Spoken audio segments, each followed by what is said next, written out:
Hello, Note Coach listeners. Welcome to episode 106, Step Up and Speak Up with Deb Fay. Or do you prefer Deborah? I never asked. I just assumed.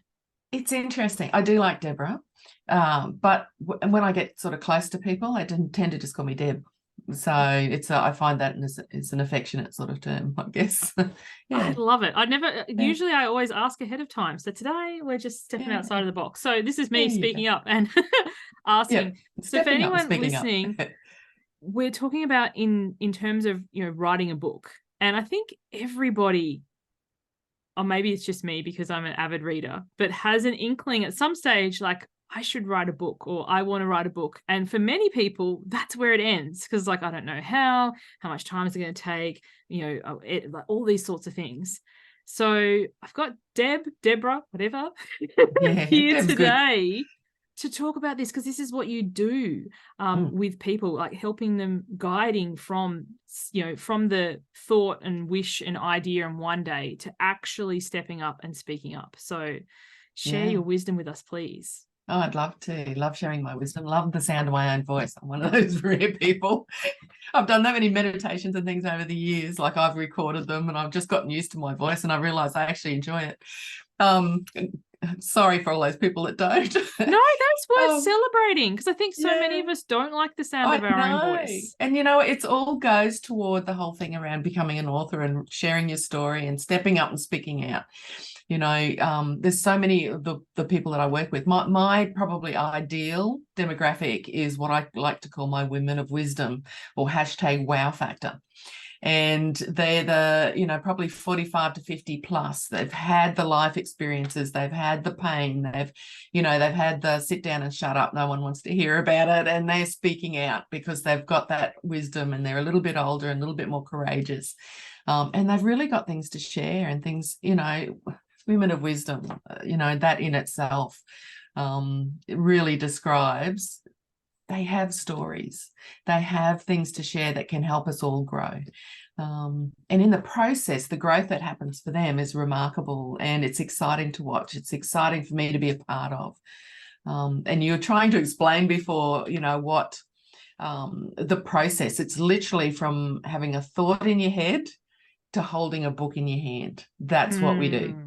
Yes. And it's that whole process. And yes, there's so many reasons why people, they might have the thought, but if they don't have a strong why, they'll never follow it through. It's when you have that strong why. And for a lot of the women that I do work with, and it's not just women I work with, I do work with some men as well. I just tend to attract those that demographic and love working with them. But for many of them, they've felt most of their lives like they weren't allowed to share their story, or their stories weren't valid. Is probably the most powerful thing. Your story is not valid. What you've gone through is not an interesting enough story or a good enough story to share. No one really wants to hear it. And then all the other things that come in are the things we got told at school, and you'll probably love some of these things, but you're not creative, you can't write, you're not a good writer. And a great example of that, it's still happening. This drives me nuts. I've done a couple of compilation books with the school where my kids went to school. It's just about 200 kids, or 200 families, I think. There's 26 kids in one book, just wrote little short stories, aged between 8 and 12, right? Very young. And so this is why I think this is really powerful. One of them said to me on the first launch, she came up to me and she said, I think, we'll just say Amanda for the sake of giving them a name, I think Amanda's going to be an author when she grows up. She wrote a really good story. And I looked at her and I said, darling, you're an author now. You've written your story. It's been published. It's in the book. You're an author now. But she just couldn't connect that. It's like, that's for someone else to do. That's for someone else who's really good. That's not for me. And I feel like a lot of what I do is helping women to bust out of that and go, well, I was going to swear then. Well, you're on the right. Have we met? Okay, yeah. Fuck that. Seriously. Because everything you have to say, everything everyone has to say is valid. You know, everyone has a story to share, and there's actually always someone who wants to hear it or wants to they want to read it because at some level they resonate with you, and it's a great way to connect with your tribe. It seriously is. But lots of other good reasons to write a book too. But I love how you speak about stepping up and speaking out, because we can get stuck on the critics, real or imagined. You know, there will be some people who don't care, don't like it, whatever. Yeah. But to let those people hold you back from the people who will benefit from it. Like, yeah. I have people, and the thing is, when you do write something or record something like a podcast, you don't know who's going to read it or who's going to listen to it or who's going to benefit from it, whether or not you ever hear back from them or not. But you simply being you and sharing your story can be the catalyst for someone else to step in. You know, it's like the lighthouse. The light that you put out allows others to light up. I'm thinking I'm a massive fantasy nerd, Lord of the Rings, like, you know, the beacons of Gondor are lit. Okay, so you write your book and you share it, and the next person and the next person and the next person. Yeah. And then the people who are stuck on the complaining or not good enough or whatever, they bring that energy to everything that they do. They're not lighting any beacons. They're there like with the hose putting everything out. Yeah. And just let them be. Don't let them hold you back, because so true. That one person who reads the thing that you shared, which may very well be yourself. I love how you said you like listening to your own voice. Like, I listen back to my podcast sometimes. I'm like, wow, there's a real gem of wisdom in that. Thanks, past me. yeah. But you know, it's not about that. There's always going to be people who are unhappy, trolling, complaining, whining, whatever. You know, I'm thinking of like sports teams and stuff. There's people in the crowd cheering, but there's also people booing. The athletes don't let them hold them back. So why do we? Oh, such a good question. Why do we? Like, seriously? And another example of that is Louise Hay. I'm a big Louise Hay fan, for those people that listen to your podcast.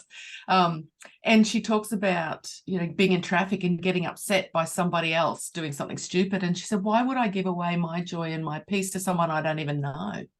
Yes. Like, seriously? And it makes sense, doesn't it? So why would you give away opportunities to be yourself and share your story for those people who want to hear it? And even more important than that, for yourself. There's something very liberating about stepping up and speaking out and sharing your story and not being attached to any outcome, not being attached to the idea that someone has to like it or love it. It's so freeing to just go, I'm just telling my story and that's all there is to it. So, you know, if you don't like it, I'm really sorry about that. Don't mean to offend. You know, I'm a nice girl, like most girls are. I don't mean to offend, but golly gosh, I'm not going to shut up just in case I might offend you or in case you might not like it. I've got something to say and I'm allowed to say it. If you don't like it, you're free to stop reading and to put it down and to move on about your merry way. Some people get really invested in... Well, write your own story. If you don't like mine, write your own. Write your own, even better. I think there's a lot to be said for that, because sometimes, you know, when you're reading something on Facebook or whatever and you're like, I don't agree with that, do you want to waste your time and energy arguing with a person on their own post, or do you want to use that for the catalyst of going, actually, this is what I think, so I'm going to take the energy of this to my platform and share it rather than tearing down? I think there's so much creative stuff that gets taken away. Like, I often see things I don't agree with. I don't waste my time and energy arguing with them on their own post, because also that's their platform. But I'm like, oh, I think this instead. Like, I've recorded a whole podcast episode, Don't Sell Your Cow for Magic Beans, based on something that I read. I didn't comment on that thing. I was like, no, I'm going to take it to my people, and this is my point of view on it. And I think we can have so much more creative thing, like someone else's dissent can be your catalyst to speak up. And totally, you know, you can get your inspiration from the most amazing places, you know, and what a fantastic way to approach things. Like, if you're not happy with what you're reading, what you're seeing, what you're hearing, go and write about it, you know, and start creating your own media platform, I guess. And books are just one avenue for sharing your story. It just happens I love books, always did. Me too. And the other thing about books is, I think I imagine I'll ask you as a question for the people you work with, but my experience was it was a very healing process for me. Yeah, Like whether or not Mm-hmm. anybody read the book or got something from it, the fact that, you know, when the proof arrived and I held it in my hands and I smelled it and I touched it and it was my name on the cover, I was like, I've got something that will outlive me. Also, yes, I do have children, so there is that. But, you know, there's a legacy there that I created. And if someone takes value from it, that's wonderful. But if not, it doesn't take away from the fact that I did this. You have an amazing story too. Haven't finished your book, but I'm more than halfway through it, about 2/3 of the way through it. And it's a great story, you know. And what you were saying before about being that lighthouse, I just always go back to that speech Nelson Mandela gave that Marianne Williamson had written. And had she not written, would he have known that speech? What, you know, like, I don't think she actually wrote it for him. I think she wrote it for her book, A Woman's Worth. And she talks about when you shine your light, you unconsciously give permission to others to shine theirs. You make space, you know, for others to do that. But ultimately, what you do, you have to do for you. And you have to do it because it's good for you or because it feels great for you to do it. And if sharing your story happens to be that thing, well, that's where I come in.